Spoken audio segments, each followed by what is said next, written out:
Hello everyone. Infosys की तरफ से बिग ब्रेकिंग न्यूज आ रही है। इन्फोसिस ने अपने एम्प्लॉय को टर्मिनेट किया है आफ्टर 6 मंथ।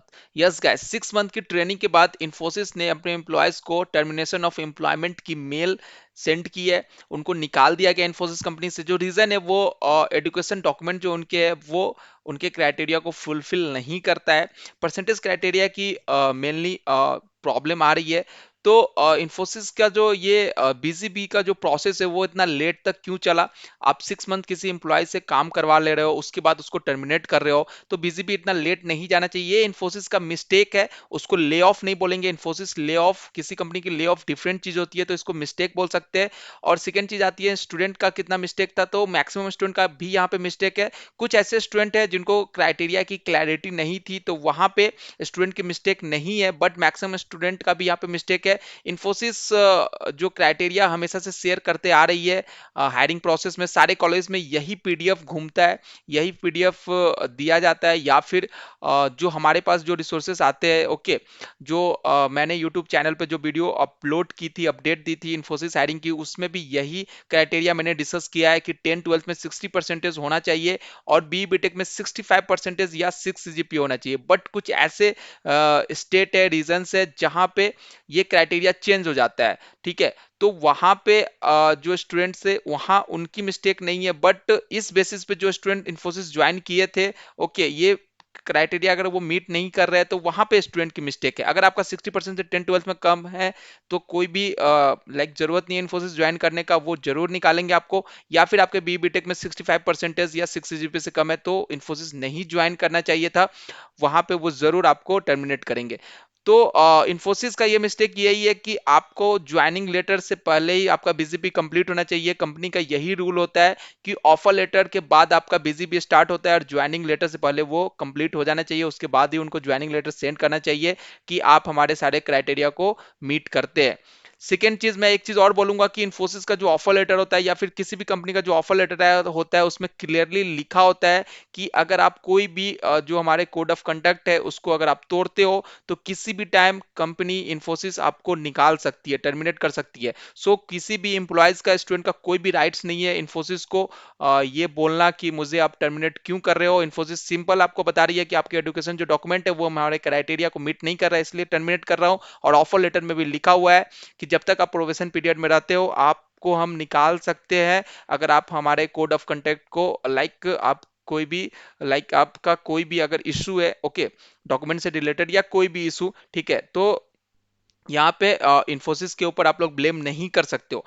तो ये चीजें Infosys lay off, Infosys mistake, student mistake की चीजें क्लियर हो गई। सेकंड चीज में जो इंपॉर्टेंट चीज है उस पर आप डिस्कस करते हैं अब यहाँ से क्या करना है। ओके, तो जो न्यू ज्वाइनर है जिनके पास इन्फोसिस की ऑफर लेटर है अभी और अगर उनके पास एलिजिबिलिटी क्राइटेरिया की इशू है, तो इस वीडियो में मैं इन डिटेल डिस्कस करूंगा एलिजिबिलिटी क्राइटेरिया क्या है, क्या क्राइटेरिया चेंज हुई है, एक्चुअल परसेंटेज क्राइटेरिया क्या है। तो अगर आप मीट नहीं करते हो परसेंटेज क्राइटेरिया तो प्लीज ज्वाइन मत करना इन्फोसिस। या फिर जो 1-2 मंथ से ज्वाइन किए हुए अगर आप भी अगर मीट नहीं करते हो तो आप दूसरे कंपनी के लिए जरूर ट्राई करो।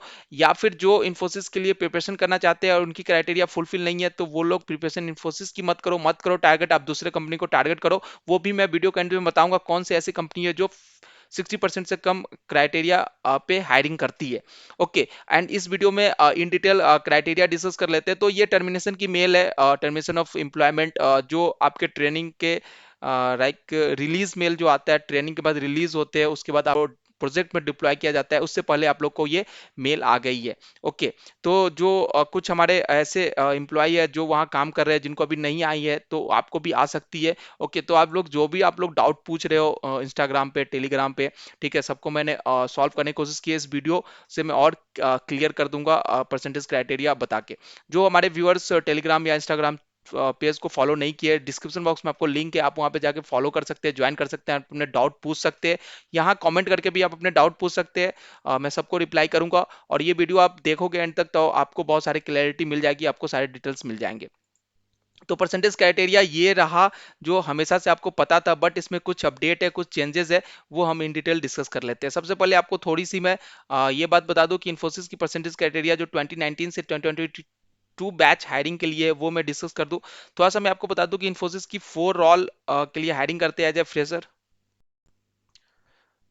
SC role, OE role, DSC role, SP role, इनका जो मोड ऑफ रिक्रूटमेंट होता है वो इन्फीटीक्यू से होता है, हैक विथ इन्फी से होता है, जिसमें कोई भी परसेंटेज क्राइटेरिया नहीं है और ये कॉलेज गोइंग स्टूडेंट के लिए वनली होता है। उसके बाद बात करते हैं ऑफ कैंपस और ऑन कैंपस इनकी हायरिंग होती है, जो कि एससी ओई रोल के लिए होती है जिसमें परसेंटेज क्राइटेरिया है, और ऑफ ऑन कैंपस होती है डीएससी एसपी रोल के लिए जिसमें कोई भी परसेंटेज क्राइटेरिया नहीं है। ये जो डीएससी और एसपी रोल है ये पहले सिर्फ हैक विथ इनपी और इन्फीटीक्यू से होता था, बट लास्ट ईयर से ये ऑफ कैंपस हायरिंग से भी स्टार्ट कर दिया गया है, और इसमें पास आउट स्टूडेंट भी एलिजिबल होते हैं। और अभी भी एससी और एसपी और डीएससी रोल की हायरिंग ओपन है, 17 जुलाई इसकी लास्ट डेट है, जिसकी लिंक आपको डिस्क्रिप्शन बॉक्स में मिल जाएगी। इंटरेस्टेड कैंडिडेट वहां पे जाके अप्लाई कर सकते हैं अगर आप एलिजिबल हो तो। अब यहाँ पे बात करते हैं परसेंटेज क्राइटेरिया की। Infosys of on campus hiring system engineer role की परसेंटेज क्राइटेरिया की बात करते हैं। सिस्टम इंजीनियर रोल से ही टर्मिनेट किया गया है इन्फोसिस के, एंड यही एक ऐसा रोल है जिसमें मास हायरिंग हमेशा होती है, बहुत बल्क में रिक्रूट किया जाता है। ओके, सबसे ज्यादा हायरिंग भी इसी की होती है।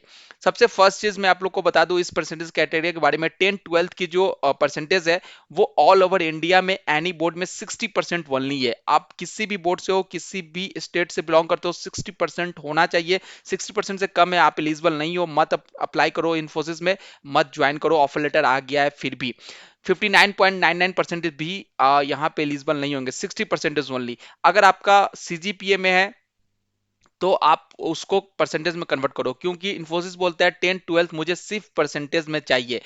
ओके, तो in case of CGPA converted into percentage 60% आपका होना चाहिए। क्लियर बात है। On your marksheet back side you will see formula to calculate CGPA to percentage. CBSE का सिंपल है, 9.5 से इंटू करना है। अदर स्टेट बोर्ड है तो आप वहां पे चेक कर सकते हो, आपके मार्कशीट पे उसके फॉर्मूला होंगे। तो 10-12 में ओनली परसेंटेज चलेगा और 60% होना चाहिए। डिप्लोमा में 65% होना चाहिए except 5 state. AP Kerala TN में 68% चाहिए, गुजरात महाराष्ट्र में 58% चाहिए, रेस्ट ऑफ इंडिया के जो अदर स्टेट है उसमें 65% चलेगा। ये डिप्लोमा की केस हो गई। डिप्लोमा और ट्वेल्थ में जो बेस्ट है वो आपका कंसिडर किया जाएगा। डिप्लोमा और ट्वेल्थ में जो बेस्ट है दोनों में जिसमें ज्यादा परसेंटेज है वो कंसिडर किया जाएगा। 10-12 डिप्लोमा की आप लोग के जो भी परसेंटेज है क्लियर हो गया होगा। अब बात करते हैं ग्रेजुएशन की, बी बीटेक की क्राइटेरिया डिस्कस करते हैं। तो बी बीटेक में गाइस जो आप लोग को पहले मालूम था कि 65% या 6 सीजीपीए, वो अब यहाँ पे रॉन्ग हो गया है। 5 स्टेट के लिए अलग है एज पर नाउ, लाइक अभी तक जो इन्फॉर्मेशन स्टूडेंट से मिली है। आंध्र प्रदेश, केरला और तमिलनाडु के लिए 68% है। ओके, गुजरात महाराष्ट्र के लिए 58% है, या 6 सीजीपीए। 6 सीजीपीए अगर आपका है तो आप एलिजिबल हो, उसको परसेंटेज में कन्वर्ट मत करो। बी बीटेक में 6 सीजीपीए या फिर 68%, एपी केरला एंड तमिलनाडु की बात कर रहा हूं। अगर आपका 6 सीजीपीए है उसको 68% में मत कन्वर्ट करो। अगर आपका यूनिवर्सिटी कॉलेज परसेंटेज में लिखता है 68% है तो ही आप एलिजिबल हो। अगर वो सीजीपीए में लिखता है तो 6 सीजीपीए है तो आप एलिजिबल हो। सेम गुजरात महाराष्ट्र में 58% अगर आपका मार्कशीट पे उससे ज्यादा है तो आप एलिजिबल हो। 6 सीजीपीए उससे ज्यादा है तो आप एलिजिबल हो। अगर आपका सीजीपीए में है तो उसको परसेंटेज में कन्वर्ट करके चेक करने की जरूरत नहीं है। No need to convert CGPA to percentage, follow your marksheet page only. Marksheet page जो आपका बी बीटेक का है उस पर ये देख लो कि आपका 6 सीजीपीए से ऊपर है, या फिर आपके जो रिस्पेक्टिव स्टेट से आप हो उसमें 65%, 58%, 68% से ऊपर है या नहीं है, तो आप एलिजिबल हो दोनों केस में। ओके, आई गेस आप लोगों को क्लियर हो गया होगा। तो मेरा एक इंपॉर्टेंट नोट यही है कि इन्फोसिस ज्वाइन मत करो अगर आपका एलिजिबिलिटी क्राइटेरिया मीट नहीं कर रहा है, क्योंकि वो आपको लाइक जो प्रोजेक्ट डिप्लॉयमेंट होता है तब तक आपको वो निकाल सकते हैं। प्रोजेक्ट डिप्लॉयमेंट क्या, आपको 1 ईयर तक वो कभी भी निकाल सकते हैं, जब भी उनका बीजीबी प्रोसेस कंप्लीट होगा आपको निकाल सकते हैं। एक्चुअली क्या होता है, ये सब मास रिक्रूटमेंट कंपनी है, इनके पास इतने एम्प्लॉयज है, लाइक इतने हायरिंग ये लोग करते हैं कि इन लोग के पास उतना टाइम नहीं मिलता है कि एक एक स्टूडेंट का वो देख सके at the time till joining. Like offer letter के बाद बीजीबी स्टार्ट होता है तो ज्वाइनिंग भी वो इमीडिएट करवा लेते हैं विद इन 1 मंथ 2 मंथ, तो तब तक वो सारे स्टूडेंट का चेक नहीं कर पाते हैं। उनके जो पोर्टल है उस पोर्टल पे वो ये देखते हैं कि स्टूडेंट ने मार्कशीट अपलोड किया है कि नहीं। मार्कशीट अपलोड किया है तो उसको ज्वाइनिंग लेटर सेंड कर देते हैं, उनको ऑनबोर्ड करा देते हैं। लेकिन वो सारे स्टूडेंट का मार्कशीट नहीं चेक करते रहते हैं कि उनको क्या परसेंटेज है, क्या सीजीपी है। तो ये जो टाइम है वो टाइम ज्यादा लग जाता है। तो 6 मंथ टाइम लग गया है, तो अब वो टर्मिनेट कर रहे हैं जो परसेंटेज क्राइटेरिया मीट नहीं कर रहे। तो गाइज आप लोग को भी ध्यान रखना है, आप लोग को अपने साइड से मिस्टेक नहीं करना चाहिए, ठीक है। इसमें इसमें आपका टाइम वेस्ट होगा, कंपनी आपको कुछ नहीं कर सकती है। कंपनी हमेशा कोड ऑफ कंडक्ट बनाती है और ये सब कुछ वो लिखी रहती है कि वो कभी भी आपको टर्मिनेट कर सकती है अगर ऐसे कुछ सिचुएशन आएंगे तो। विप्रो ने विप्रो में भी बहुत केस हुआ है, कुछ स्टूडेंट का ईयर गैप था, ठीक है, 12th में, तो उसको लाइक आफ्टर 1 साल बाद उनको टर्मिनेट किया गया है। ओके, परसेंटेज क्राइटेरिया का भी इशू है। तो बहुत सारे कंपनी ऐसी चीजें करते हैं, बट टीसीएस, कॉग्निजेंट, एसेंचर, ये सब का बहुत कुछ अच्छा भी है। इन्फोसिस की अभी ये न्यूज आ रही है, विप्रो की मैंने न्यूज सुनी थी, और भी कुछ कंपनी की एक दो न्यूज सुनी है, बट इन्फोसिस ने यहाँ पे बहुत ज्यादा कर दिया है, क्योंकि ये जो चीजें है, ये जो स्टेट वाइज जो क्राइटेरिया था, या फिर 65% की भी बहुत लोगों को नहीं मालूम है, वो 60% एक्ज्यूम करके ज्वाइन कर लेते हैं, ऑफर लेटर एक्सेप्ट कर लेते हैं। ओके, तो अभी आप लोग को थोड़ा क्राइटेरिया का लाइक क्लैरिटी मिल गया है। इन्फोसिस थोड़ा ज्यादा की हुई है, उसको इसको सिंपल रखना चाहिए था इन्फोसिस को, या फिर बच्चे को अच्छे से बताना चाहिए था। वो जो हाइडिंग निकालते हैं तो अच्छे से सब कुछ क्लियर नहीं करते। तो आई होप गाइज आपको सब कुछ समझ आ गया होगा। अभी भी आपको कोई डाउट है तो आप कमेंट करके पूछ सकते हो। ओके, आप आपका क्या इशू है उसको जरूर कमेंट करो। ओके, अगर आपको टर्मिनेट मेल आया है तो वो कमेंट कमेंट करो। अगर आपको टर्मिनेट मेल नहीं आया है, बट आप परसेंटेज क्राइटेरिया को मीट नहीं करते हो, फिर भी आप इन्फोसिस में काम कर रहे हो, तो आप भी कमेंट करके जरूर बताओ। एंड सेकंड चीज मैं बताऊं, जो हमारे अभी न्यू फ्रेशर्स है, 2022 batch, 2023 batch student, 2021 batch student, जो अभी भी जॉब के लिए प्रिपरेशन कर रहे हैं, ओके, अभी भी जॉब ढूंढ रहे हैं, तो उनको मैं बता दूं कि जो ये top MNC mass hiring company जो रिक्रूट करती है 60% से कम पे, वो कैप्जेनी है, 50% ओनली इनका क्राइटेरिया है। एसेंचर है, नो परसेंटेज क्राइटेरिया है। कॉन्ग्रेंट में CIS role only, CIS role में ओनली 50% क्राइटेरिया है। पेट्रोल के लिए नहीं है। सीआईएस की जो पैकेज है वो भी 4 LPA की होती है। माइंट्री में सी एंड आई रोल के लिए कोई परसेंटेज क्राइटेरिया, एंड केपिट में 55% क्राइटेरिया ओनली है। तो आपको वरी नहीं करना है, पैनिक नहीं करना है, आप लोग ये सब कंपनी में ट्राई कर सकते हो। या फिर अगर आपकी कोडिंग स्किल्स अच्छी है तो आप कोई भी कंपनी में आप ट्राई कर सकते हो, आपके पास और ज्यादा ऑप्शंस हो गए। हैकर अर्थ, हैकर रैंक पे आपको बहुत सारे ऐसे कंपनी की हायरिंग आप मैं देता हूँ, अपडेट देता हूँ, जहाँ पे कोई भी परसेंटेज क्राइटेरिया नहीं होते। स्टार्टअप कंपनी बहुत सारे अपडेट में देता हूँ जहाँ पे कोई परसेंटेज क्राइटेरिया नहीं होती, बट वहाँ पे स्किल्स की जरूरत होती है, आपको कोडिंग आना चाहिए अच्छे से। ये सारे कंपनी क्रैक करने के लिए आपको बेसिक नॉलेज होनी चाहिए। अगर आपके पास कोडिंग स्किल्स नहीं भी है तो भी आप ये सारे कंपनी क्रैक कर सकते हो। आई होप गाइज आपको बहुत कुछ लाइक समझ आ गए होंगे, क्लैरिटी मिल गई होगी। अभी भी कोई डाउट हो तो कमेंट करके जरूर बताओ। ओके, एंड चैनल को जरूर सब्सक्राइब कर लो ऐसी लेटेस्ट हायरिंग अपडेट के लिए, एंड आपके सारे डाउट को सॉल्व करने के लिए। Thank you, all the best.